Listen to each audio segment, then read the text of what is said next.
네, 앞전에 여러분한테 미래 사회의 그런 어떤 트렌드 이런 쪽으로 말씀을 드렸습니다. 그러면 지금부터는 구체적으로 한번 예를 들어가면서 여러분한테 지금 우리 아이들의 진로를 어떻게 가꿔야 될지 그런 어떤 방향이라든가 이런 쪽에 초점을 맞춰서 말씀을 드리겠습니다. 지금 AI하고 기계하고 사람하고 이렇게 세 가지가 공존하고 있습니다. 우리 인간에는 역사적으로 볼 때 큰 혁명이 일어났던 게 지금 4차 혁명이라고 그러지 않습니까? 그렇듯이 4차례 혁명이 일어나게 됩니다.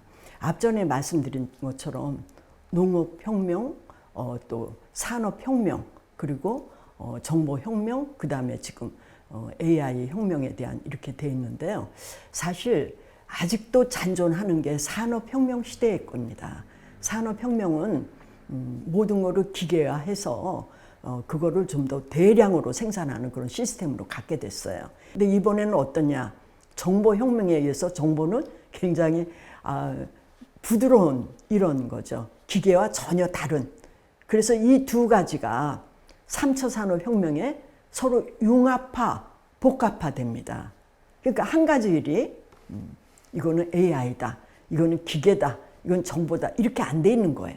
이 한 가지 일은 이 모든 게 다 같이 있습니다.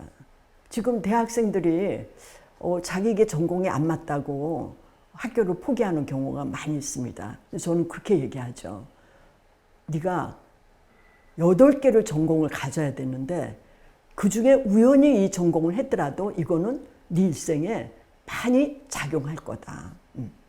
그래서 지금부터 많은 시간이 있기 때문에 이 전공도 열심히 해보고 또 네가 원하는 전공도 해보고 이런 거를 3가지 이상을 가져야 된다. 이렇게 얘기했습니다. 그러니까 한 사람의 다양화, 복합화, 융합화는 3가지를 알아야 된다는 거예요.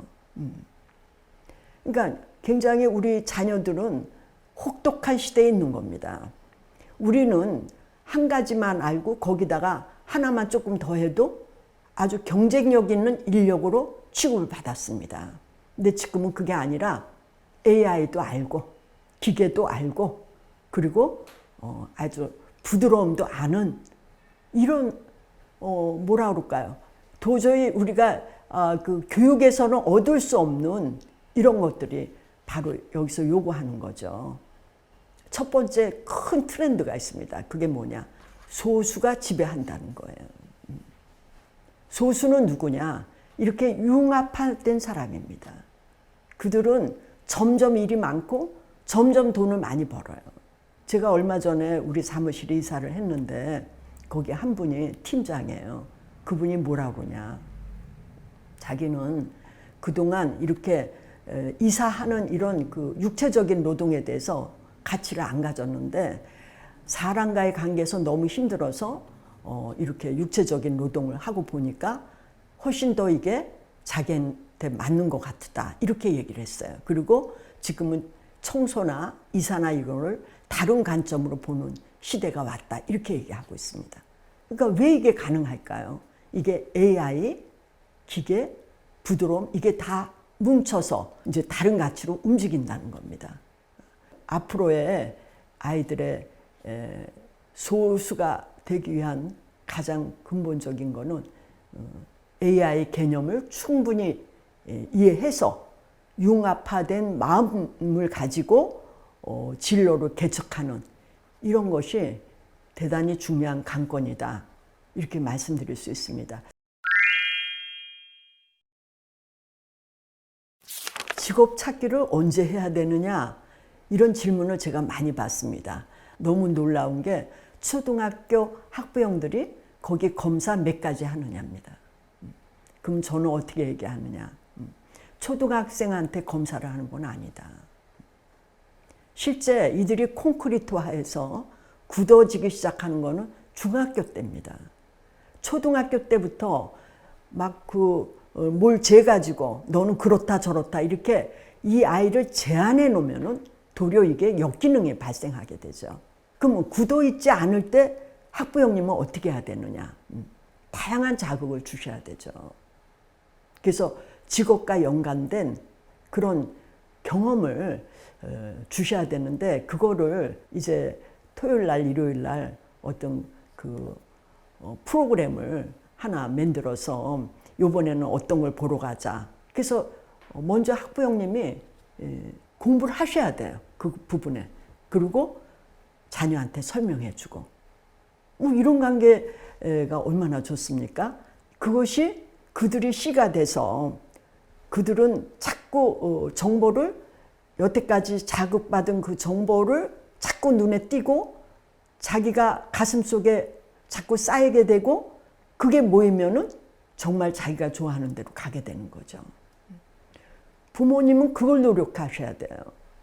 학부형님 여러분들은 어떤 자극을 줄지 1년의 스케줄을 가지시고 한번 접근해 보시면 우리 아이들이 여러분이 생각하지 않은 아주 근사한 그런 사람으로 변할 것입니다. 한번 시도해 보시기 바랍니다.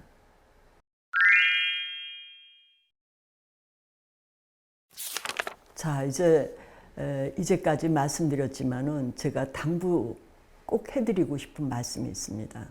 그러면은 이렇게 뭐 미래도 불투명하고 AI와 또 융합된 복합된 그런 인재로 어떻게 뭐 해야 될지 이런 것도 막연하고 전부 막연한 게 아니냐.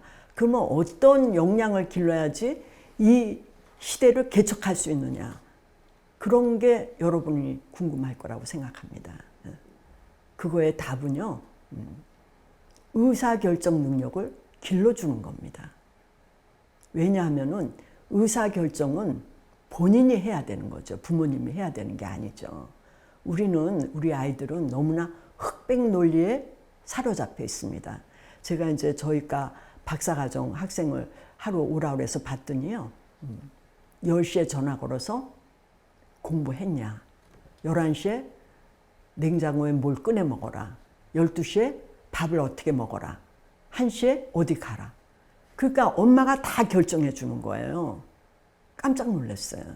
그랬더니 그 아이가 전화 와서 뭐라 그러냐면 엄마 나 이거 먹어도 돼? 이렇게 얘기한 거예요. 엄마라는 사람은 아이들의 모든 거를 의사결정을 해서 그 엄마가 가장 생각되는 그 말을 했기 때문에 얘는 옳고 그른 거 딱 이 세상엔 두 가지 답이 있다 이렇게 생각하는 거예요. 그게 아닌 거죠. 아까도 얘기하지 않았습니까? 8개를 의사결정을 해야 되고 이 두 가지만 한 거는 아까 얘기했듯이 소수가 아닌 대다수로 떨어지는 지름길이에요. 그러니까 의사결정 능력을 길러주는 게 굉장히 중요하죠. 하나 예를 들면은 아이들을 데리고 시장에 갔습니다. 그래서 사과 고르는 법을 가르쳐줘요. 그리고 사과가 비슷한 걸 놓고 어떤 아까 일러준 기준에서 어떤 사과가 더 좋으냐. 그러면 그 아이가 선택했을 때 엄마가 수정을 해주고 그러면 다른 걸 한번 해보자. 이게 의사결정 능력을 해주는 거예요. 그러면 의사결정은 뭐의 관건이냐? 정보가 중요합니다. 그러니까 정보를 가지고 의사결정을 하는 거거든요. 그럼 정보는 뭐냐? 최신의 가장 정확한 정보입니다. 이 두 가지 요건이 있어야 돼요. 그러니까 이 두 가지 요건을 아이들이 항상 할 수 있도록 하는데 지금 하나의 얘기 드리면은 정보를 독식하면은 마치 그게 온 세상이 다 그런 걸로 알고 있어요. 이거를 우리가 정보의 격차, 정보의 독식 이렇게 얘기합니다. 인터넷은 너무나 망망대해 같아서 자기가 보고 싶은 것만 보게 만들었어요. 그래서 점점 자기가 원하는 정보에 매몰되죠. 이거를 함정이라고 합니다. 함정. 함정에 들어가면은 자기 스스로 나오지 못해요. 이거를 누가 해줘야 되냐? 부모님이 매몰된 함정에서 나올 수 있도록 많은 정보를 줘야 됩니다. 그리고 우리 아이들이 많은 정보를 접해서 거기서 가장 올바른 의사결정을 할 수 있도록 정보를 축약해서 그 중에 가장 좋은 거 2개 꺼내고 그 2개를 어떤 것을 가장 좋게 봐야 되는지를 또 검토하게 해서 마지막 결정한 거를 놓고, 그러면 이 결정에 의해서 버림수가 사실 더 좋을 수도 있지만 이걸 보완하면 더 좋은 거다. 이런 늘 의사결정의 능력을, 역량을 함양시켜주면은 지금 이렇게 불확실한 시대에 가장 경쟁력 있는 그런 인물로 살아갈 것입니다. 제일 중요한 역량은 의사결정 역량입니다. 감사합니다.